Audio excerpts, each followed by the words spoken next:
Dotée d'un potentiel de plus de 180 milliards de francs CFA, la future émission par le Gabon de 187 millions de crédits carbone ne laisse pas indifférents les Nigériens de Standard Chartered Bank, dont une délégation de haut niveau a été reçue en audience le 30 août 2022 par le Premier ministre Rose Christian Osunkara Ponda.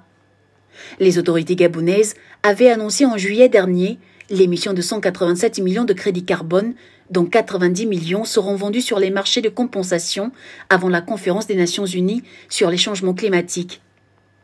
Pour Lamine Kemba Manjang, directeur général de la Standard Chartered, le Gabon est un leader dans le domaine des crédits carbone et de la préservation des forêts.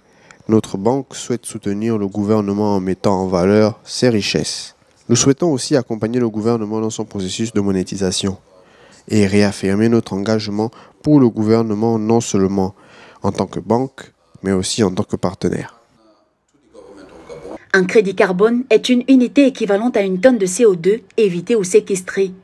Par exemple, un projet de plantation d'arbres qui permettra de séquestrer 10 000 tonnes de CO2 pourrait donner lieu à l'attribution de 10 000 crédits carbone s'il respecte les critères nécessaires.